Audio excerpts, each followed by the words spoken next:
Bueno, en la clase de hoy vamos a estudiar lo que es la convolución. Entonces vamos inicialmente pues, a mirar en qué consiste desde el punto de vista matemático, una demostración, la interpretación, eso qué significa nosotros para el caso de procesamiento de señales. Y finalmente pues vamos a ver lo que es cómo se calculan cierto tipo de convoluciones y finalmente lo que son las propiedades. Aquí ustedes pueden mirar una cosa importante, y es que la convolución va a ser una notación alternativa, así como lo ha sido, por ejemplo, las relaciones de entrada y salida, ecuaciones diferenciales, diagramas de bloque, para representar los sistemas, pero no cualquier tipo de sistema. Esa convolución solamente la podemos utilizar única y exclusivamente para lo que es la representación de sistemas LTI, o sea, sistemas lineales e invariantes en el tiempo. Es decir, que si el sistema no es lineal e invariante en el tiempo, no podemos aplicar esta representación de convolución. Es algo muy importante para tener en cuenta. La convolución, como lo había comunicado en un principio, solamente se aplica para sistemas lineales e invariantes del tiempo, o sea, sistemas LTI. Entonces, en estos sistemas, la señal de salida nosotros la podemos calcular a partir de la convolución entre la señal de entrada y otra señal que vamos a llamar HDT, esta de acá, que la llamamos la respuesta al impulso. ¿Qué significa eso? Que si nosotros entonces conocemos la señal, cualquier forma de señal de entrada, conocemos esta HDT, podemos calcular simplemente por esa operación matemática que la denotamos con asterisco, podemos calcular la señal de salida. Por eso les decía que esto es una notación alternativa para representar un sistema. Ahora, ¿cómo se calcula esta convolución? Hay dos formas. Una de ellas es calcular esta integral, donde dejamos entonces un término lambda, el primero lo dejamos fijo y el otro colocamos término lambda. Pero como ustedes pueden darse cuenta, el último término es exactamente lo mismo, salvo que estamos invirtiendo el orden de x y h. Eso es por la razón de que la convolución, como vamos a ver más adelante en las propiedades, es una operación conmutativa. Es decir, que nosotros podemos intercambiar el orden y nos da exactamente lo mismo. O sea, yo puedo calcular la convolución entre x y h y entre h y x y me da exactamente lo mismo. Entonces aquí ustedes pueden ver dos cosas importantes. Primero, la notación que vamos a utilizar, el asterisco. Lo segundo es que es una integral entre dos señales, pero una de ellas dejamos la señal fija y la otra señal introducimos una reflexión y desplazamiento. Eso lo vamos a estudiar ahora más adelante. Lo otro que podemos ver acá es que mezcla dos señales. Como les decía, podemos verlo como si fuera una máquina. Entonces tenemos una máquina donde ingresa una señal de entrada X y nos genera una señal de salida Y. Eso significa que esta máquina necesita unos controles, unas palancas de control. Y esas palancas de control es lo que nos va a dar la respuesta al impulso, esa HDT. Entonces esa HDT es como la huella dactilar que es propia de un sistema LTI. Entonces un sistema LTI tiene esa huella dactilar, eso significa que siempre va a permanecer constante. Entonces cualquier señal que le introduzcamos al sistema podemos combinarla con esa HDT y nos va a dar la señal de salida.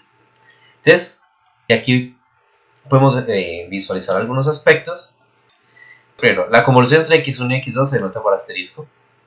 Efectivamente, como vimos ahora, esto es cierto. Lo otro, la convolución entre x1 y x2 se calcula por medio de esta integral. Esto es falso.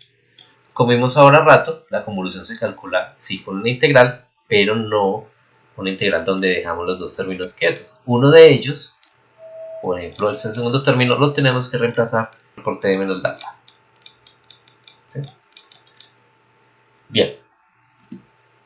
Ahora, según lo que vimos ahora rato, dijimos que la convolución entre x1 y x2 daba otra señal. O sea, mezclamos dos señales y nos produce otra señal. Eso significa que el resultado final es otra señal, no es un número constante. O sea, que esta otra es falsa, porque nos debe dar una señal de salida.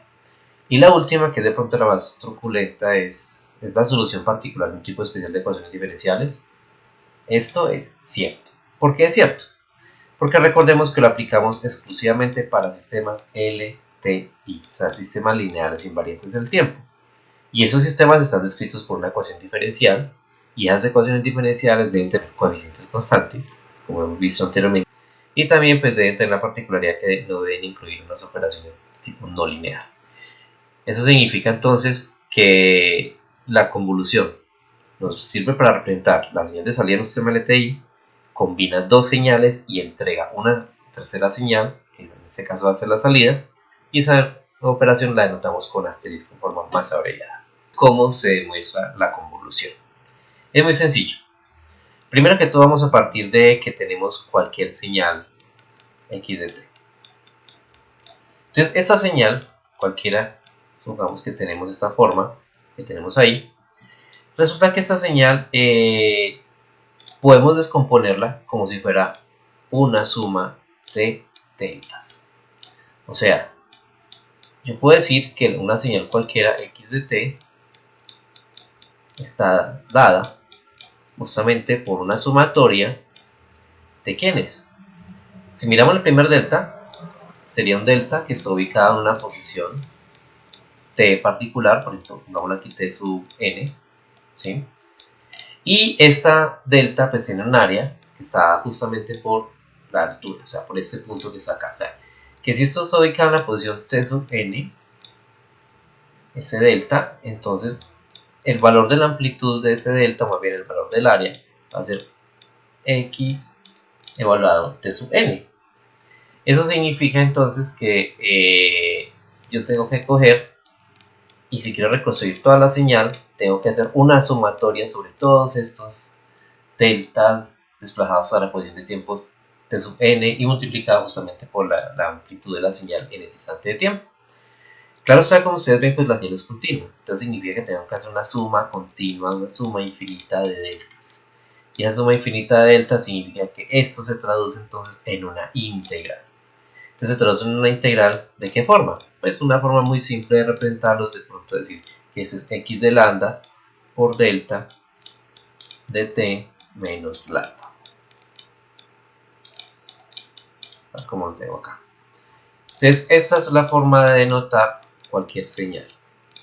Entonces cualquier señal la denotamos entonces como una sumatoria de deltas. Eso es un primer término que vamos a utilizar ahorita en las definiciones. Otra definición importante que vamos a introducir acá es el hecho que tenemos un sistema LTI. Vamos a dejarlo aquí como una caja negra.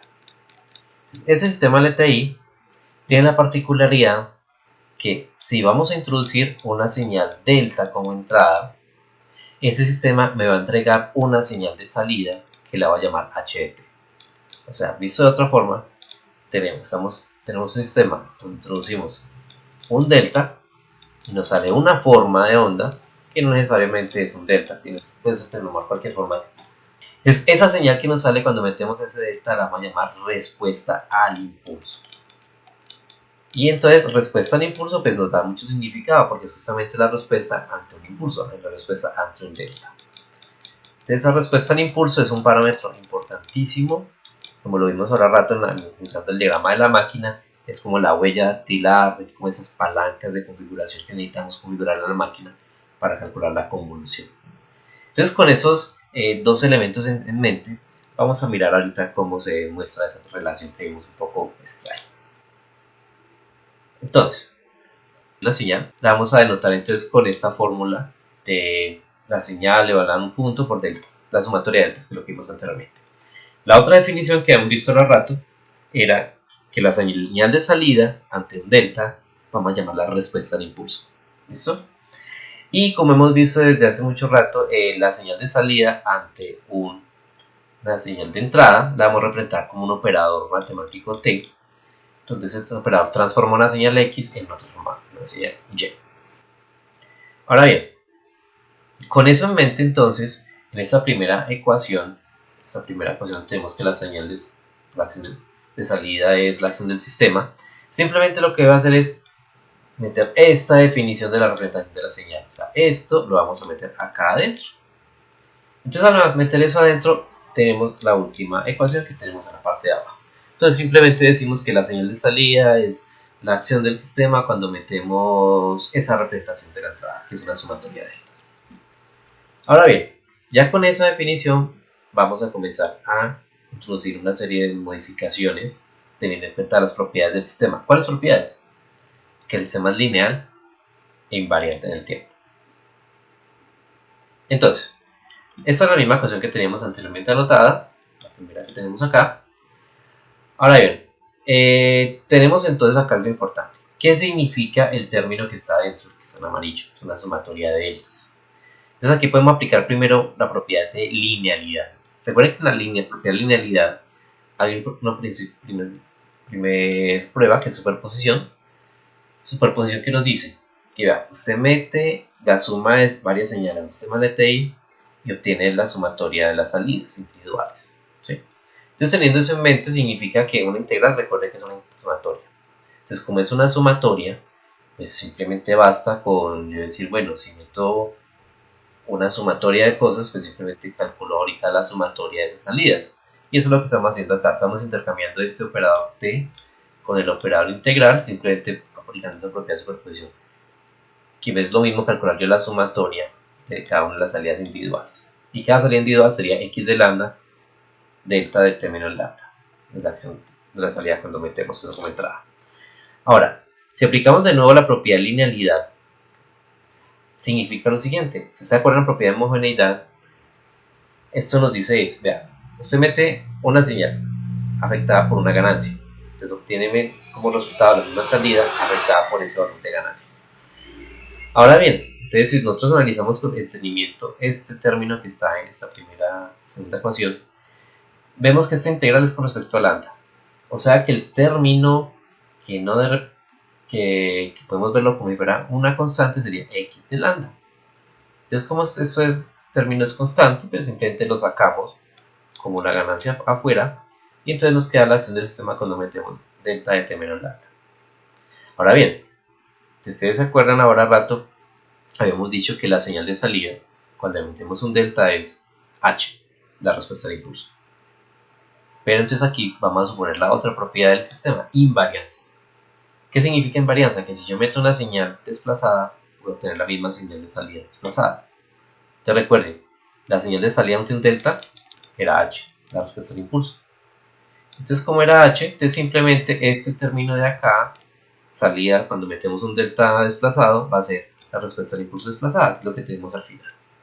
Y finalmente esa es la definición que habíamos visto al principio de la convolución. O sea que la convolución solamente, por eso la podemos aplicar cuando los sistemas son lineales e invariantes en el tiempo, porque nos salió justamente de esas consideraciones en esta demostración matemática. Bien, ahora vamos a mirar una serie de interpretaciones de la convolución. Una primera interpretación nos sale de este análisis que hicimos ahora rato. Entonces recordemos que cualquier señal de entrada es una sumatoria de estas. Ahora, resulta que si en un sistema LTI nosotros tenemos, por ejemplo, acá esta señal de entrada X y tengo esta forma de la respuesta del impulso H. Entonces, recuerden que ese sistema, la señal de salida la representamos por la convolución entre la respuesta del impulso H y la señal de entrada X. Entonces,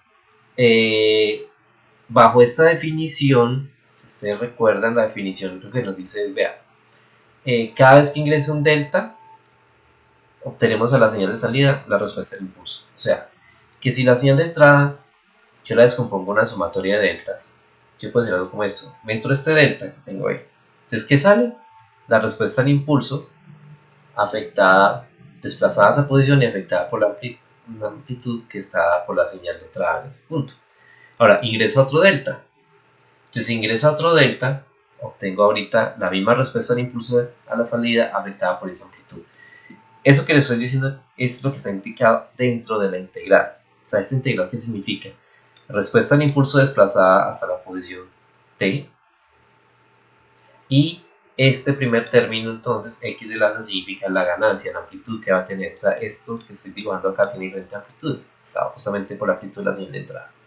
Entonces, si nosotros repetimos ese procedimiento varias veces, cada vez que introducimos un delta, otro delta, otro delta, a la final yo tengo que la señal de salida, tengo muchas superposiciones de la respuesta al impulso, y si sumamos todas las superposiciones de la respuesta al impulso, obtenemos justamente la señal de salida. Eso es lo que nos dice la definición. Eso es lo que significaría lo que está haciendo un sistema internamente cuando calcula la convolución.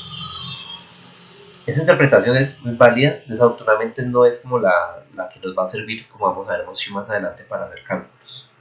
Entonces para eso vamos a recurrir a una segunda interpretación. En esa segunda interpretación vamos a analizar entonces que la señal de salida se calcula como una combinación de los puntos vecinos. Eso por ahorita suena un poco extraño, pero es bastante sencillo de entender. Partamos entonces de la ecuación de convolución que tenemos acá, lo mismo que hemos visto desde el principio. Entonces, vamos a analizar qué significa el término t menos lambda. Entonces, miren, si usted mira la integral es con respecto a lambda. Entonces, como es respecto a lambda, lambda lo podemos ver como si fuera la variable independiente. Eso significa que ese término h de t menos lambda, eso implica que como la lambda es negativa, hay una reflexión de la respuesta al impulso. Y habría también que un desplazamiento en el tiempo. ¿Hasta qué posición de tiempo? Hasta la posición de tiempo t. O sea, la misma posición de tiempo de la posición que quiero calcular en la señal de salida. Para ilustrar el ejemplo es algo como esto. Tenemos, por ejemplo, esta forma de la respuesta al impulso. Simplemente estoy cambiando el t por lambda, porque estoy diciendo que la variable independiente es lambda. Entonces, esa era la forma de la respuesta al impulso original. Ahora bien, reflejada, pues obtenemos esta forma. Ahora, recuerden que tenemos que hacer un desplazamiento porque debemos obtener h de t menos lambda. Entonces simplemente lo que hacemos es el 0, lo sumamos t o le sumamos t a todo el eje. Entonces al final esto nos queda convertido en que h de t menos lambda es la versión reflejada y desplazada de la respuesta al impulso. ¿Sí? Esa fue la construcción que acabamos de hacer ahí. Entonces ya tenemos el primer significado de este término, que es la versión reflejada y desplazada de la respuesta al impulso. Ahora bien, con eso en mente, vamos a mirar entonces ahora qué significa todo este término que tenemos adentro de la integral. Ya sabemos la interpretación de esta segunda parte del término. Entonces aquí tengo un dibujo de cómo sería la señal de entrada. Entonces miren, esta ecuación nos dice lo siguiente. Coja la señal de entrada y la señal de entrada cambia el t, cambia por la. Algo similar a como hicimos con la respuesta del impulso. Algo que aquí la tengo reflejada. Entonces, si ustedes quieren calcular la señal de salida en un instante de tiempo t particular, simplemente, ¿qué hacemos? Si miramos la parte interna, lo que está aquí en amarillo, esa parte interna es el producto de dos señales. Una primera señal es x de lambda, por eso tenía aquí el dibujo de una señal donde cambiamos t por lambda. Y el segundo término que tenemos que multiplicar es la respuesta del impulso reflejada y desplazada. Entonces, estas dos funciones las tenemos que multiplicar. Entonces, al multiplicarlas, nos da esta función que tengo acá abajo. Entonces, esta función que tengo acá abajo sería la gráfica resultante de lo que tenemos que calcular adentro de la integral. Y recuerden que una integral definida es una área. O sea que simplemente lo que tengo que hacer es calcular el área de este término, que es lo que está aquí sombreado. Y el resultado de esa área nos da entonces el valor de un punto. ¿Cuál punto? El valor de la señal de salida en este instante de tiempo t. Porque recuerden que lo que hemos dicho anteriormente es vamos a calcular la salida en este instante de tiempo t. Ahora, eso significa que si yo quiero calcular la salida en otro instante de tiempo t diferente, o sea, por ejemplo este punto de acá, este punto, tendría que haber hecho la misma construcción, salvo que la respuesta al impulso, la versión reflejada, tendría que estar desplazada no en esa posición, sino en otra posición diferente. Por ejemplo aquí. Entonces el producto de las dos me da otra forma diferente y el área de ese resultado me da otro punto. O sea que cada uno de los puntos está representado por un diferente término que tenemos ahí. Para mostrar entonces lo que veíamos ahora rato sobre cómo interpretar la convolución, vamos a ver la siguiente animación. En esta simulación vamos a tener acá en la parte superior la señal de entrada en color rojo y la versión reflejada de la respuesta al impulso la estamos dibujando acá en color azul. Recuerden que esa versión reflejada de la respuesta al impulso tenemos que desplazarla hasta un instante de tiempo. En particular la estamos desplazando hasta esta posición x igual a 12. Entonces recuerden que en la interpretación debemos multiplicar estas dos señales y el resultado calculamos el área, en particular el producto, ya vemos que nos da 0 y pues el área nos tendría que dar 0, o sea que en esta posición 12 tenemos acá abajo, pues efectivamente nos da 0 en la señal. Vamos a ir viendo qué pasa cuando vamos desplazando la versión reflejada de la respuesta al impulso a diferentes posiciones de tiempo. Como vemos en estas posiciones, pues el producto de las dos formas sigue siendo cero, aquí no hay algo nuevo, pero en la medida que esta versión reflejada de la respuesta del impulso ingresa sobre la señal de entrada, como es en este caso, aquí vemos que el producto de las dos nos da una forma de línea que es esta que tenemos acá abajo, y el área de este resultado, que sería este color que está acá en verde, esa área nos da un número, y ese número sería la amplitud correspondiente a este instante de tiempo que tengo acá, 21.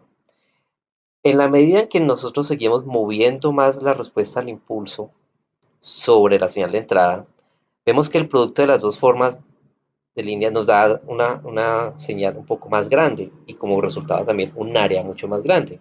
De ahí que en la señal de salida vemos entonces que está aumentando la amplitud de esa señal de salida.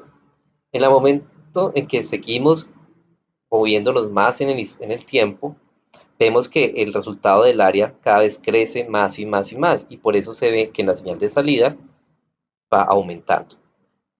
Va a llegar entonces un punto como este en particular, donde el producto de las dos señales, entrada y versión reflejada, la respuesta del impulso, nos va a dar una forma un poco más pequeña, y el área resultante hace que nos dé un punto mucho más pequeño en ese instante de tiempo.